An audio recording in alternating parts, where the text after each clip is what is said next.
And the Detroit Lions, they go into Lambeau and they repeat last year. It just was pure dominance, man. Pure dominance in every single phase of the game. And somebody that we said, you know what, when this guy, to me, I get it. There's a lot of different metrics that we utilize to try and say why a quarterback is elite or not. And I believe that sometimes that puts Jared Goff just on the outside of the quarterbacks that have the mobility, that have the big arm, that can hit certain arm slots and such. But I just believe that Jared Goff, up to this point, as you continue to develop, he has a team that has a clear, concise path for him. And one of those things that are, in my opinion, vastly underrated with Jared Goff is his football IQ and his leadership. Beyond that, his ability to manage in situations, not just the aspect of what people think is game manager. I mean, every situation he's managing almost perfectly, perfect halves of football, perfect game. Hey, we need your jersey in the Hall of Fame, stat.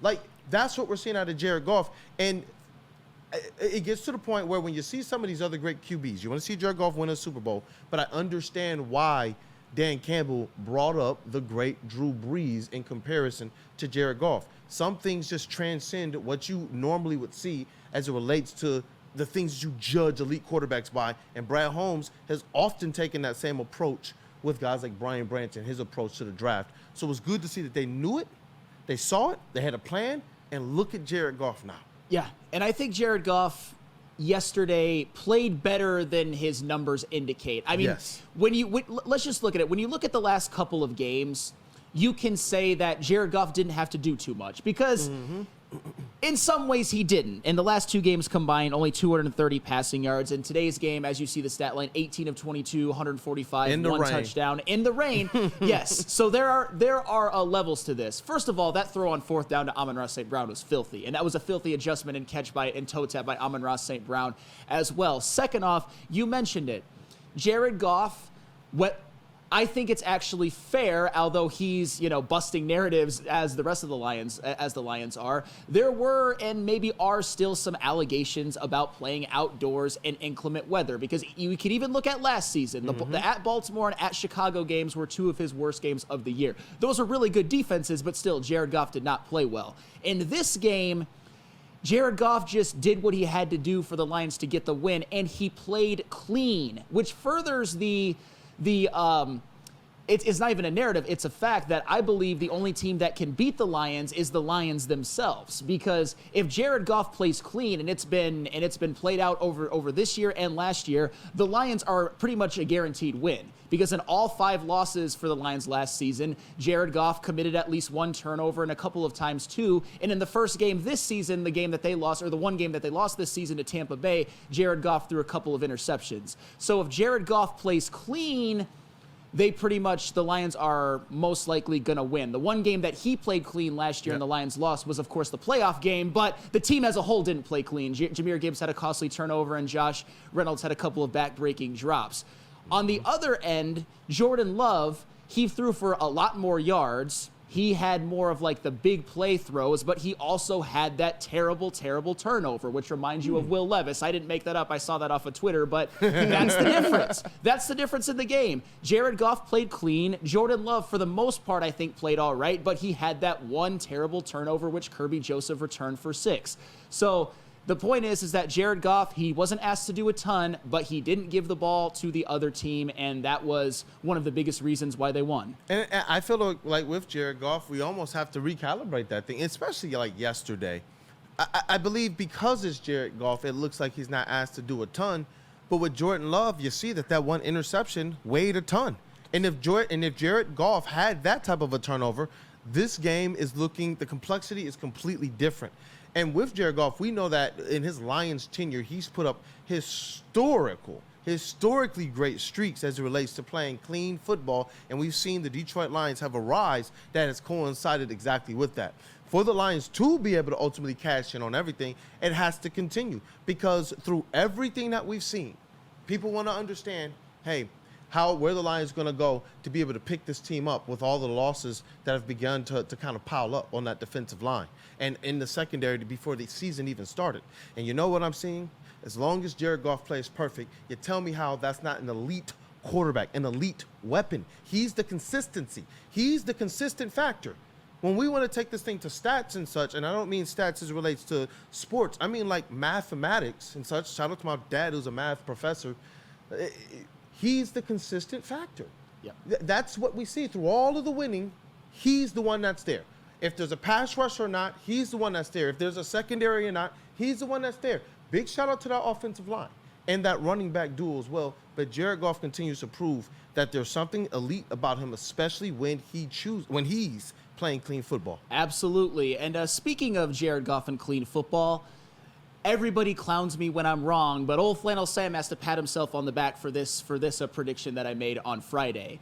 I said that the one person for the Packers, the one kind of star player that they had that could potentially wreck everything was Xavier McKinney. Here's what happened in the game. Josh Jacobs, he played well. 95 yards, 13 carries. Jaden Reed had over 100 receiving yards. But Xavier McKinney, I'm not saying he played bad, but he didn't really have any factor in the outcome of the game, and he didn't have an interception. And like I said, if Jared Goff plays clean, the Lions win.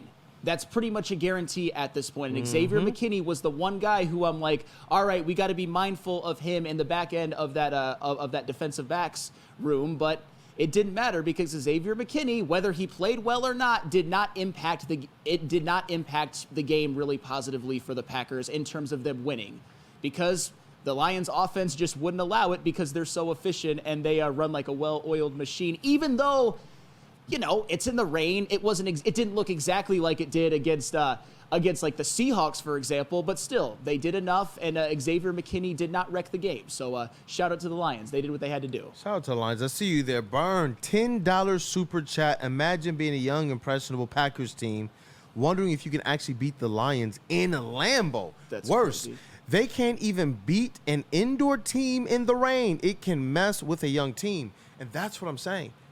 Man, that's why I'm glad that this segment is about Mr. Ice himself out here on the back wall. And you know what? What I love about this back wall shot of Jared Goff is also he got the Kerby Jospeh chain on too, man. It's almost like a foreshadowing of things to come because he, let me be fair, has also been one of those more consistent figures as we've seen the Detroit Lions have this rise. And now he's one of those guys, too, that is stepping out of the shadows and out of obscurity and out of where people want to say, you know, yeah, okay, cool. He had a good run. He had a good interception. Jared Goff has had some pretty good games. No, these guys are elite, and these are the reasons why we see the Detroit Lions smashing and smacking everybody. I'm so glad that Burns said that too, because last season, and I'm not saying that it's right, I'm saying you could make the argument. Last season, you could make the argument that the Lions were a little bit basketball on grass. I'm not saying that that's 100% fair, but their offense was elite and their defense by the numbers was not great. They were timely. They made stops when they needed to, but they weren't great. But this is a game like how Packers fans and players are probably thinking. We are the outdoor team. We are the Green Bay Packers. We play at the frozen tundra. We're used to that. The Lions are just a dome team. And as Jared Goff said both in his interview on the field and in his press conference, we were supposed to be the dome team that wasn't able to win games like this, and they Narrative did. busters. Narrative busters. Every week, it's just another narrative gone and put to bed, and you love to see it. And I can't stress this enough. A 10-point win at Lambeau Field, a second consecutive double-digit win at Lambeau Field. That's amazing, and that's why we're all so happy today. That's why the vibes are so high, both in the chat, both on the post-game show, the watch party, and this room right here, is because this is the type of stuff that good teams do. You win in a variety of different ways, despite having all kinds of injuries on the defensive side of the football, and more on that later. It didn't matter because they won by 10. And they did it in a lot of ways through toughness.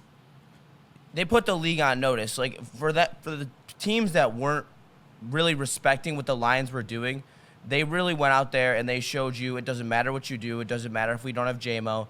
You can't even load the box and beat us. We will find a way. We will do whatever it takes on offense. It doesn't matter if we got to run it down your throat 20 times in a row. Doesn't matter if we got to throw over your head. If we got to eat in the middle with Laporta or Amon-Ra St. Brown. We will do whatever we want to you. Your defense will not be able to do anything, and we're just going to continuously go down the field and score touchdowns, and you're just going to have to. But hold on, but Justin.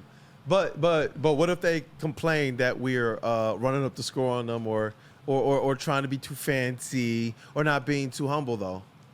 Fuck them. Like, straight up. Like, I don't want to be like that. But for us to sit here and take shit for years on years on years and to be the lovable losers, I was like, oh, they're so cute last year, not even respecting what we did last year, knowing that this team wasn't even complete, going into this year, calling this team fraudulent, that people didn't respect how deep, how good, and how much talent this team has through and through. And now we're at a point where they're like, oh, shit,